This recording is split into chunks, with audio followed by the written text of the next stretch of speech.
So hello students, कैसे हैं आप लोग। आई होप आप लोग बहुत ही अच्छे होंगे। आज के इस लेक्चर में हम लोग पढ़ने वाले हैं कि ऐसे सेल ऑर्गेनील के बारे में जिसको तोड़ फोड़ करना बहुत ही पसंद है। मतलब कुछ भी मिले तोड़ने का बहुत उसको मन करता है।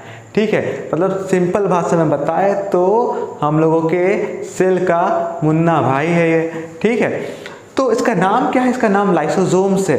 अब हम लोग जानेंगे आज को इसके बारे में कि ये है क्या, ये करता क्या है और ये सेल में कैसे इसका जो रोल है बहुत इंपॉर्टेंट है। तो चलिए बिना देरी किए आज का लेक्चर को स्टार्ट करते हैं। Okay, lysosomes.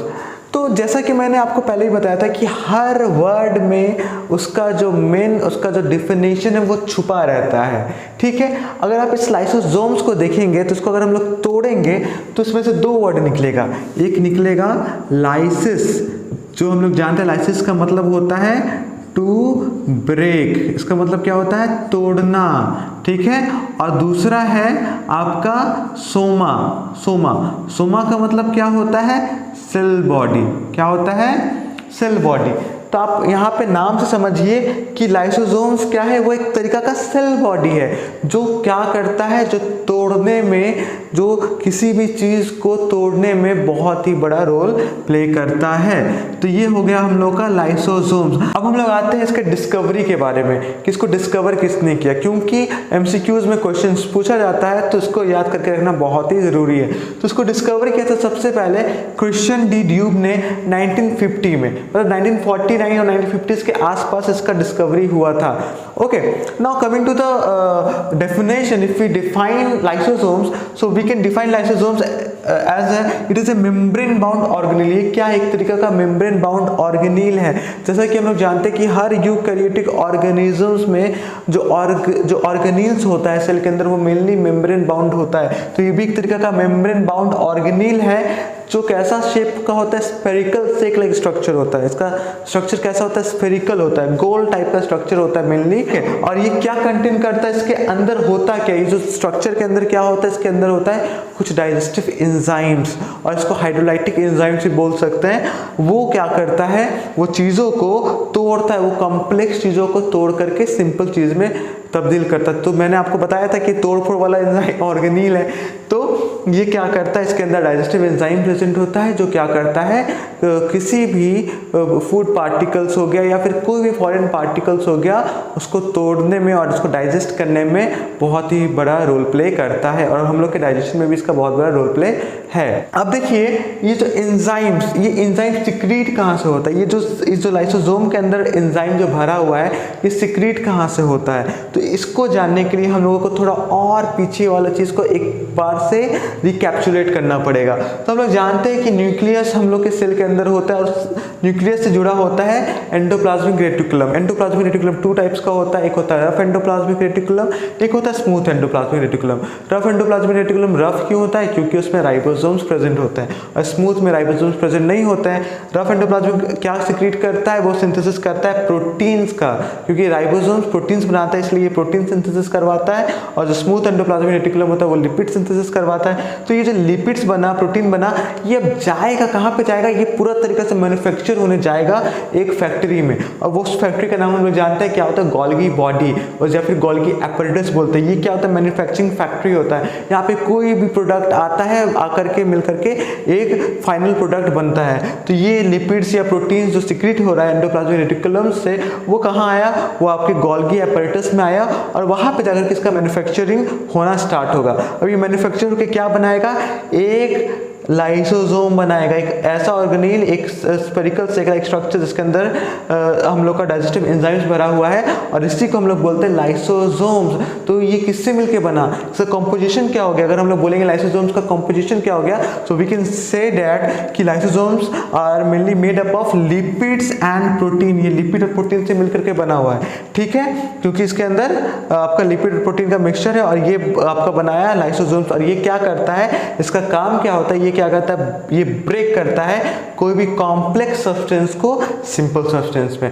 आई होप आपको यहाँ तक सब कुछ क्लियर। देखिए इसका एंजाइम जो डाइजेस्टिव एंजाइम है उसको सीक्रेट कौन किया, रफ एंडोप्लाज्मिक रेटिकुलम किया, जैसा कि मैंने आपको बताया था। और वो रफ एंडोप्लाज्मिक रेटिकुलम से जो एंजाइम जो बना वो कहाँ गया, वो गोल्गी एपैरेटस में गया। गोल्गी एपैरेटस में जाकर के वो मैन्युफैक्चर हुआ और वहां से मैन्युफैक्चर होने के बाद वो लाइसोसोम बना, जो एक साइक्लिक स्ट्रक्चर में हम लोग देख पा रहे हैं। अब ये काम कैसे करता है, इसका मेन काम क्या होता है, इसका मेन काम होता है इंट्रासेलुलर डाइजेशन। इंट्रासेलुलर मतलब क्या, सेल के अंदर का डाइजेशन। ये आप समझिए पूरा सेल है, तो अब क्या होता है समझ जाइए। एक हम आपको एग्जांपल दे रहे हैं कि क्या हो गया कि हम लोग जानते हैं ना फेगोसाइटोसिस। तो फेगोसाइटोसिस ये समझिए, ये हम लोगों का ये पूरा सेल है, ठीक है, ये पूरा हम लोगों का एक सेल है। तो अब क्या हुआ, कोई बाहर से फॉरेन पार्टिकल यहाँ पे घुसा, ठीक है, बाई फेगोसाइटोसिस यहाँ पे घुसा, तो क्या होगा, अब क्या होगा, वो जो पार्टिकल होगा ना, उस पार्टिकल पे आकर के, जैसे पार्टिकल घुसा, समझिए फूड पार्टिकल ही है, उसको फूड डाइजेशन ही करना है। तो क्या होगा, लाइसोसोम्स आएगा और उस पे बैठेगा और अपना जितना भी एंजाइम्स है उसको उसमें दे देगा, और उससे क्या होगा, वो पूरा टूटने लगेगा, लाइसिस होने लगेगा। तो इसी को बोलते हैं हम लोग डाइजेशन। और इंट्रासेलुलर डाइजेशन मतलब क्या, सेल के अंदर कोई भी तरीका का जो वेस्ट प्रोडक्ट है या फिर सेल का ऑर्गेनील जो पार्ट है वो कुछ बूढ़ा हो गया है, वो पुराना हो गया है, तो उसको तोड़ना, उसको लाइसिस करना, उससे एनर्जी जो भी है उसको निकालना, और जो वेस्ट है उसको आपका एंडोसाइटोसिस के थ्रू बाहर कर देना, इसी को बोलते हैं इंट्रासेलुलर डाइजेशन, जो ये हम लोग का लाइसोसोम्स की वजह से परफॉर्म होता है। और ये क्या करता है, ये वेस्ट डिस्पोजल सिस्टम, इसका लाइसोसोम क्या एक तरीका का वेस्ट डिस्पोजल सिस्टम है। मतलब सेल का जो भी वेस्ट होता है, मतलब मैन्युफैक्चरिंग करने में कोई भी तरीका का जो वेस्ट प्रोडक्ट बन गया, या फिर कोई, जैसा कि मैंने आपको अभी बताया कि कोई भी ओल्ड जो सेल ऑर्गेनील है वो अंदर में रह गया, या फिर कोई भी बाहर से वायरस बैक्टीरिया आया, तो उन सबों को मारना और उससे जो भी वेस्ट है उन सबको लाइसिस करके सेल से बाहर निकालना, ये एक तरीका का लाइसोसोम का काम है, जो हम लोग बोलते हैं वेस्ट डिस्पोजल सिस्टम।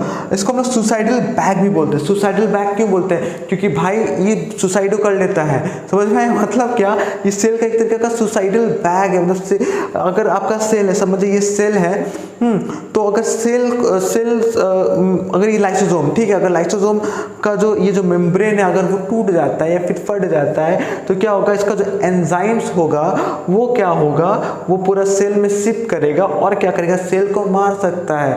ठीक है, एक तरीका से सेल का सुसाइड हो जाएगा, क्योंकि असल में देखा जाए तो ये लाइसोसोम बना कौन रहा है, सेल ही बना रहा है, पूरा सेल ही बना रहा है। और ये सेल के अंदर अगर ये डिसफंक्शन हो गया, काम नहीं किया ठीक से, तो ये क्या हो जाएगा, जो सेल को मार देगा। तो एक तरीके से ये सेल का सुसाइड हो जाएगा, मतलब सेल सुसाइड कर लिया। तो उसी वे में ये इसको हम सुसाइडल बैग्स भी बोलते हैं सेल के, हाँ सेल का।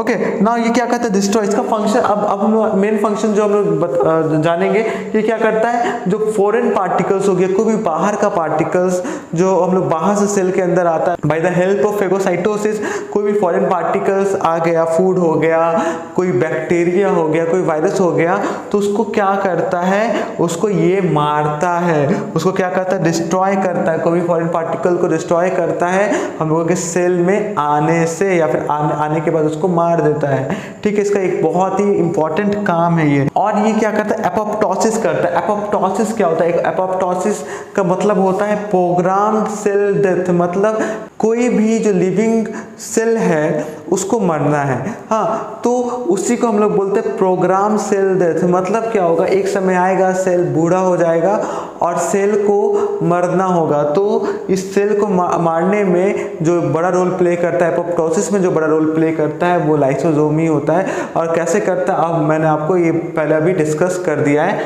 मतलब वो एंजाइम्स, मेम्ब्रेन से वो एंजाइम्स निकलेगा और उसी सेल को क्या करेगा, लाइसिस कर देगा। उसका जो हाइड्रोलाइटिक एंजाइम्स है उसी से क्या करेगा, सेल को लाइसिस कर देगा, तोड़ देगा। तो इस वे में क्या होगा, सेल मर जाएगा, मतलब सेल टूट जाएगा, ब्रेक हो जाएगा और सेल भी खत्म हो जाएगा। इसी को हम लोग बोलते हैं एपोप्टोसिस। तो ये था हम लोगों का एक overall lecture on lysosomes. Lysosome जो हम लोगों का बहुत एक मेन ऑर्गेनील है सेल का, उसके ऊपर आई होप ये जो लाइसोसोम पे जो लेक्चर था आप लोगों को सिंपल वे में समझ में आया होगा, आप लोगों को क्लियर हो गया होगा। ठीक है, फिर भी अगर कोई भी तरीके का परेशानी दिक्कत हो तो आप लोग कमेंट करिए, हमें बताइए। हम लोग कोशिश करेंगे आप लोग का जो कन्फ्यूजन है उसको दूर करने का। अगर कोई वीडियो रिक्वेस्ट है कि अगर किसी एक पर्टिकुलर चैप्टर पे या फिर टॉपिक पे वीडियो बनाना है तो आप लोग वो भी बोल सकते हैं। हम लोग जल्द से जल्द उस टॉपिक पे लेक्चर लाएंगे। और बस इसी तरीके से आप लोग सपोर्ट करते रहिए और बस पढ़ाई करते रहिए और चैनल को लाइक शेयर और सब्सक्राइब करना मत भूलिएगा। फिर हम लोग मिलेंगे नेक्स्ट वीडियो में, तब तक के लिए बाय बाय और हमको याद रखिएगा। चलिए बाय बाय।